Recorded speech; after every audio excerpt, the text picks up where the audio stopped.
Good morning everyone. আমি আবারও স্বাগত জানাই তোমাদের আমার একটা নতুন ভিডিওতে।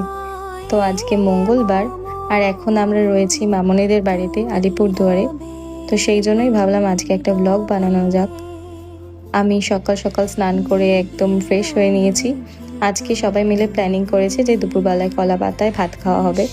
তো সেই জন্য বাগান থেকে কলা পাতা কাটতে গিয়েছিলাম। এই তো কলা পাতা কেটে নিয়ে আসা হয়ে গেছে। এখন এগুলোকে মেসোমণি ছোট ছোট করে কেটে তারপর ধুয়ে দেবে।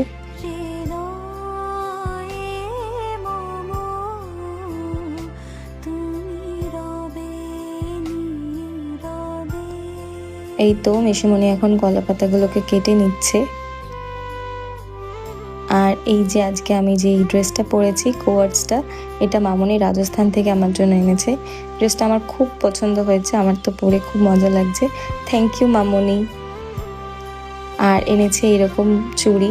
এই চুড়িগুলোর নামটা ঠিক আমার মনে নেই, তবে এগুলো শুধুমাত্র রাজস্থানেই পাওয়া যায়, আমাদের এখানে কলকাতায় বা ওয়েস্ট বেঙ্গলে কোথাও এগুলো পাওয়া যায় না। আমার তো খুব পছন্দ হয়েছে, এই জন্য আমি সঙ্গে সঙ্গে দেওয়ার পরেই পরে নিয়েছি।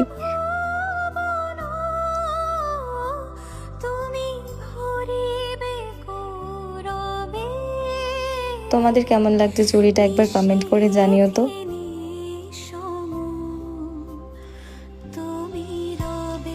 আর আজকের ওয়েদারটা সকাল থেকে এতই সুন্দর।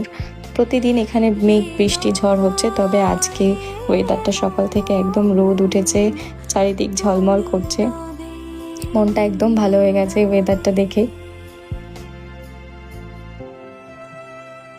তো এরপর আমরা দুপুরে লাঞ্চ করে নেব। লাঞ্চে ছিল মাছ ভাজা, ভাত, গন্ধরাজ লেবু পাতা দিয়ে বেগুন চচ্চড়ি, ইঁচড় চিংড়ি, আর আজকে যেটা সব থেকে স্পেশাল সেটা ছিল কলা পাতায় দিদিভাইয়ের হাতের তৈরি চিকেন, যেটা খেতে অসাধারণ হয়েছিল। মানে সিরিয়াসলি খুবই ভালো হয়েছিল। এখনো আমার লোভ লাগছে ওই চিকেনটার কথা মনে পড়লে।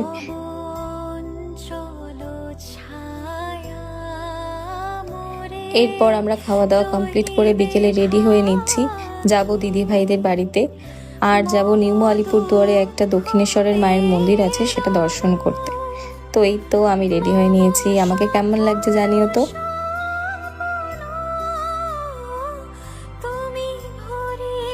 আর এখন বেরিয়ে পড়লাম, আমি, মা, দিদি ভাই, পুচকু, মামনি সবাই মিলে এখন যাব নিউ আলিপুরদুয়ার।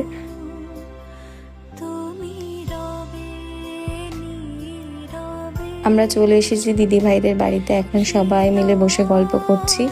আর আমাদের এই পুচকু সোনা খেলছে নিজের মতোই একা একা, সবার সাথে খেলছে আর সবার সাথে হাসছে।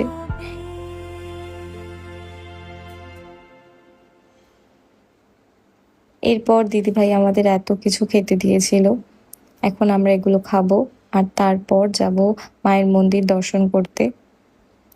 তো এই যে চলে এসেছি মায়ের মন্দিরে।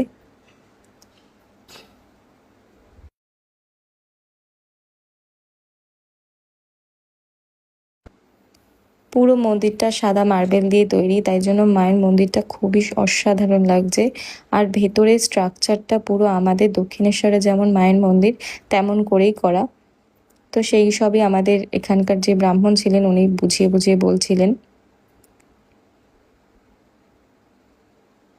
এই তো মাকে প্রণাম করে নিলাম। এরপর এখানে আমাদের চরণামৃত দেওয়া হয়েছিল, তো এখন আমরা চরণামৃতটা নিয়ে তারপর এখান থেকে প্রসাদ বিতরণ হচ্ছিল, তো আমরা সেখান থেকে প্রসাদ নিয়ে নিলাম। আজকের মতন ভিডিওটা এখানেই শেষ করছি, সকলকে বিদায় জানাই। আবারও আসবো একটা অন্য কোনো ভিডিও নিয়ে। ভিডিওটা ভালো লাগলে অবশ্যই একটা লাইক, শেয়ার, কমেন্ট করে দিও। সকলকে জানাই টাটা।